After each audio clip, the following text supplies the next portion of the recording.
अरे कि एक हाथ में हथियार एक हाथ में चाकू हो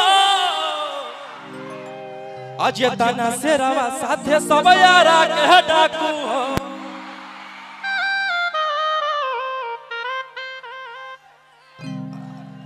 इसके पहले भी हम आते प्रोग्राम हुआ था तो, लेकिन इसके पहले हम भीतर थे और भीतर में रहते हुए भी आप लोग इतना प्यार दिए हैं। और एगो से रवा जेल के भीतर कोई गो से रवा आ बाहर में सब सूटर खूना खा कि खत्म हो जइतो परिवार आगे हमारा मारे खातिर के करा दे मी तू सुपारी गे छौरी हम खुदे ही शिकारी चिंगारी गे छौरी।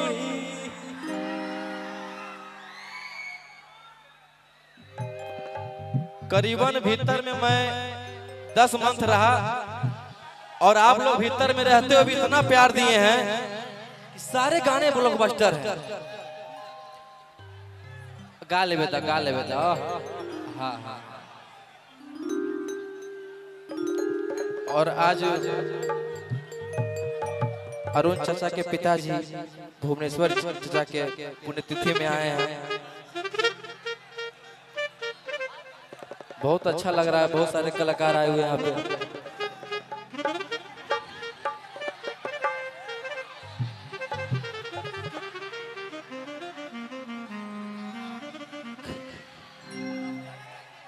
अरे कि लालू के नाम सुनते से नई ठेगे आया रहल टाइम अभी चुप चाप तू बैठेगे। सारे गाने को आप लोग इतना प्यार कि मात्र 1 मंथ में 10 मिलियन 20 मिलियन। अरे डर लगता है गुजरने में यारा की सड़कों से मेरे गैंग के सारे खून खार लड़कों से कि कोई ना हो सीधा साधा में सभे लड़ाकू हो। 1 2 1 2 3 4 हाल होके पहुंच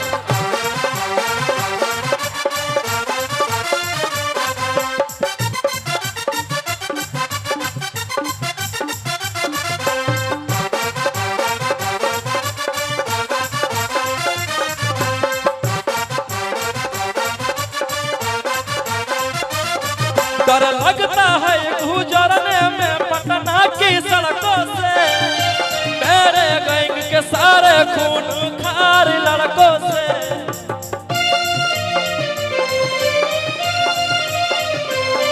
डर लगता है गुजरने में पटना की सड़कों से मेरे गैंग के सारे खून खार लड़कों से। भैया भैया भैया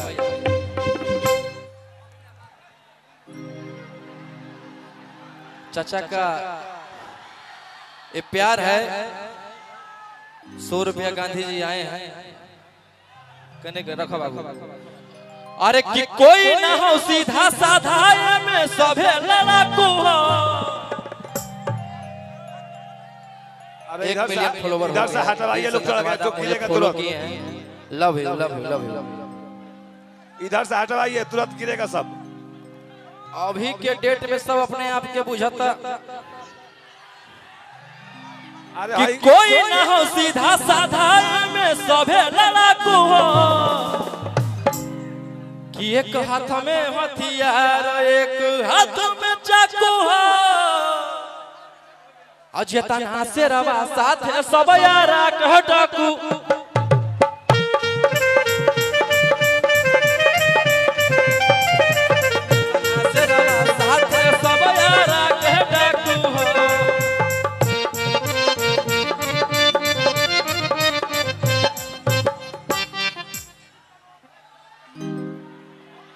और बहुत सारे गाने मेरे कि भले पुलिस पर शासन तोरा करत सपोर्ट रे,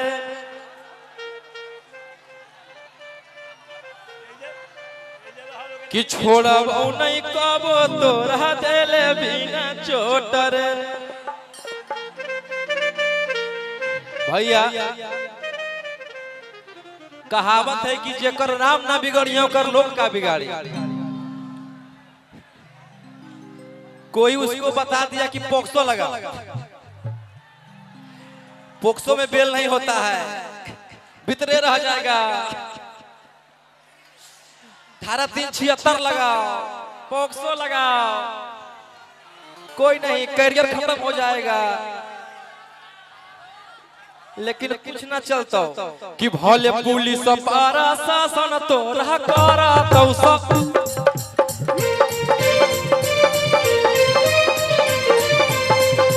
छोड़ब नहीं तोरा कबो देले बिना चोट रे।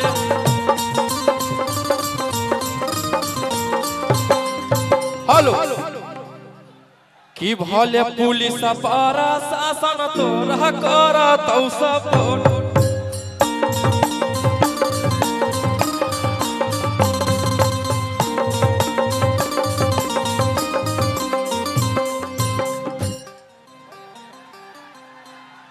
अरे की बुझी है ना कमजोर नारी रे छौड़ा, अरे की बुझी है ना कमजोर नारी रे छौड़ा। आगे की हमारा मारे खातिर टकरा दे में तू सुपारी गे छौड़ी। गाना कौन को सुने हैं? वाह, ये लगता है कि 12 दिन में 8 मिलियन प्लस है और पटना के डाकू 21 दिन में 12 मिलियन।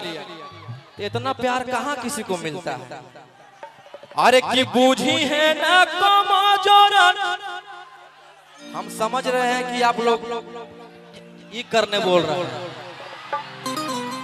भैया भैया भैया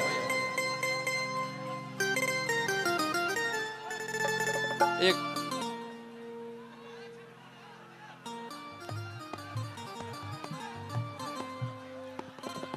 hello hello hello hello hello, मैं आपसे गला मिल सकती हूँ? कलाकार है ना, आइए ना। आजीवन लगता है कि कम से कम 12 महीना हो गया किसी को टच नहीं किए भैया। कैसे जी रहे हैं हम ही जान रहे हैं। आइए ना, गुदगुदी नहीं लगेगा।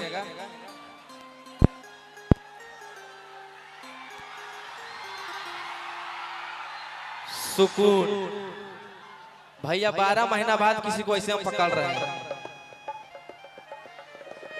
अरे की बूझी है ना कमजोर नारी रे छौड़ा,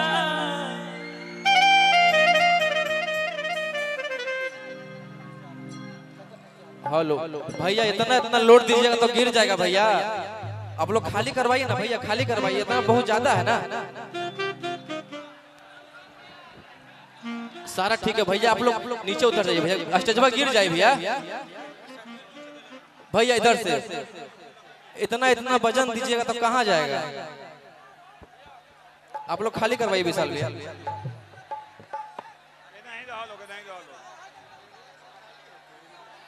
खाली करवाइए ना, लोग बोल रहे हैं बहुत ज्यादा वजन जा रहा है।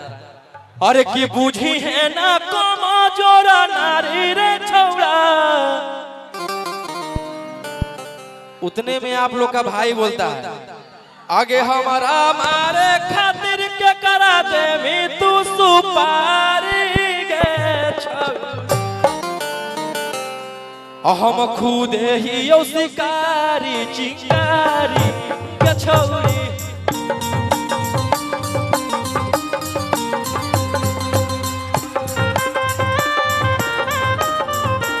हेलो ठीक बात।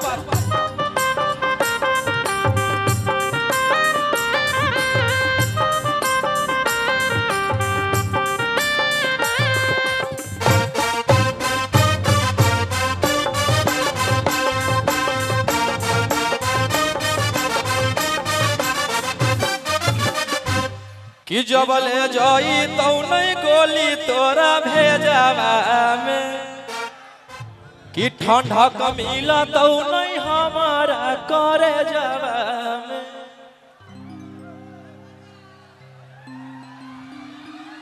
कि जब ले जाई तो नहीं गोली तोरा भेजावा में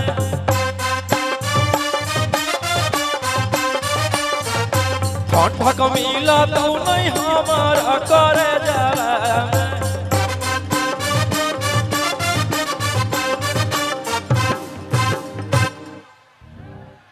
हेलो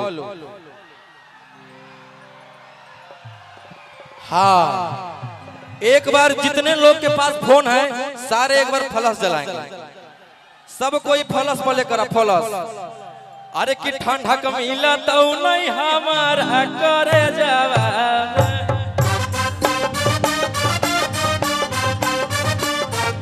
से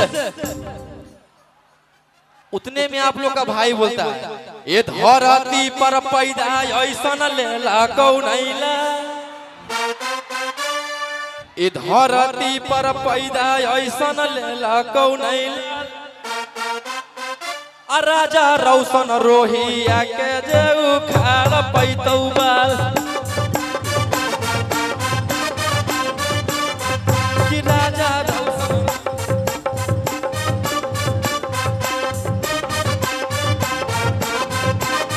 हेलो हेलो इतना हिट गाना है कि खाली मुंह खड़वे गाएंगे तो बिहान हो जाएगा। एक और मेरा गाना आप लोग प्यार दे रहे हैं अरे कि मारो हो कौन गाना रहा है मारो हो खेसरिया जैसे हिंदिया फिल्म में भोजपुरी फिल्म में आगे मारो हो खेसरिया जैसे भोजपुरी फिल्म में आगे मारो हो खेसरिया जैसे भोजपुरी फिल्म में अब सही देवो गाड़ करो मार के जमीन में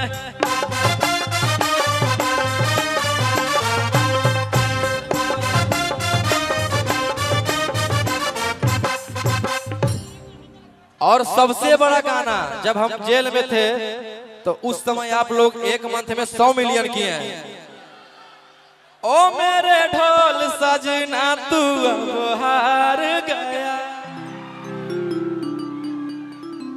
कि अपनी गलती से बेउर कारागार गया अरे पैसा वो ना काम देता लोग वो ना काम देता अरे ले तो अब तोरा के बचा और जहिया बेल लेके आइबो तहिया तोरा के देबो बोखरा छोड़ा। कितने लोग गाना सुने हैं वाह बहुत ही ज्यादा प्यार मिला इस गाने को। और ये गाना यूट्यूब पे मेन चैनल पे हट गया है टी सीरीज स्ट्राइक आ गया है और मेरे रोशन रोही बीट्स पे चढ़ा हुआ उस पे 20 मिलियन गया हुआ है। अच्छा हाई लोग काहे खातिर खड़ा बागवा बुझात देख लोग तो नहीं कि हमने कितना है कि मुझे तुमने कहीं का नहीं छोड़ा अल्लाह के पतना में दिल मेरा तोड़ा कि 300 में बिकने लगी अरे कि 300 में बिकने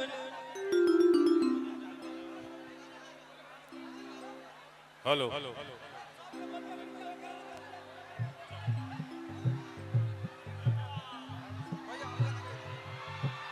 हेलो छोटे भाई रोशन के लिए एक बार कस के हाला करके ताली बजा दीजिए।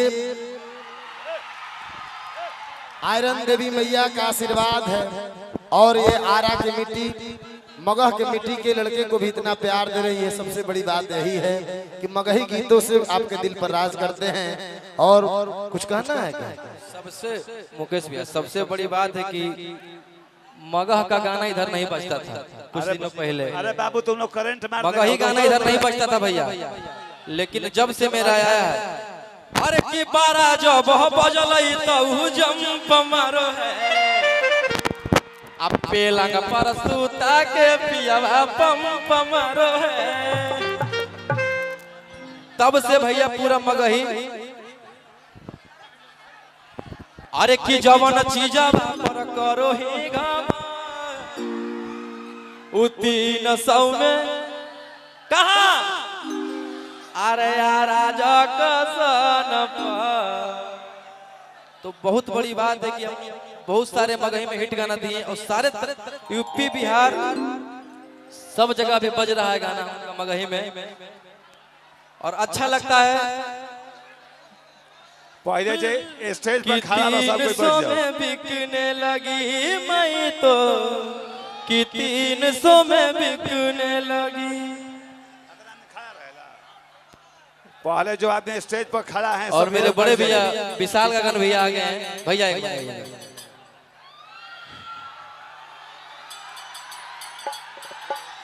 भोजपुरी के स्टेज स्टार विशाल गगन आपका मैं स्टेज तो बहुत देखता हूँ भैया। हेलो पहले जितने लोग स्टेज पर खड़े हैं बैठ जाइए। साहबत में पहरे को हर किया रचिला नमावा के ना जानेला और यादव के नामावा के ना जानेला।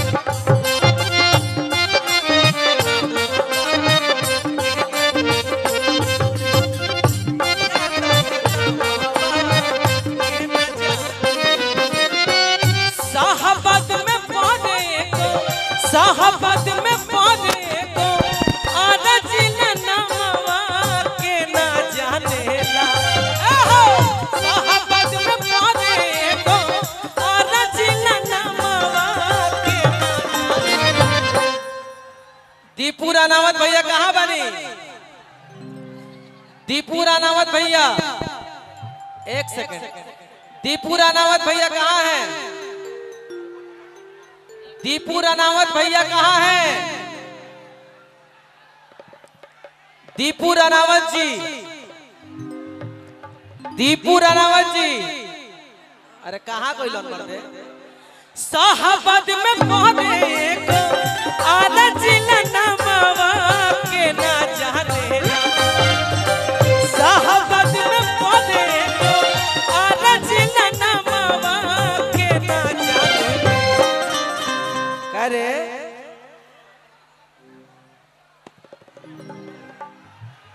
तब भैया दीपू रानावत यादव के नमवा के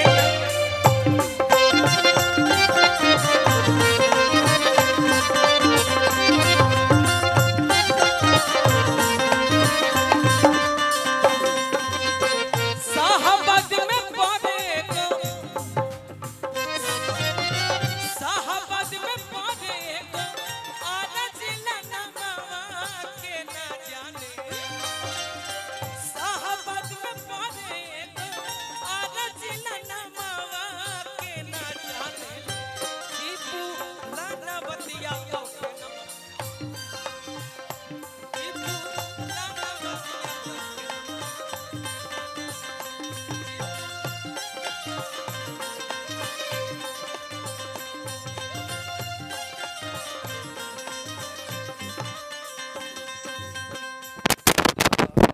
शत्रुघ्न भैया थोड़ा सा इसको उठाइए, मैं अस्थिर कर रहा हूँ।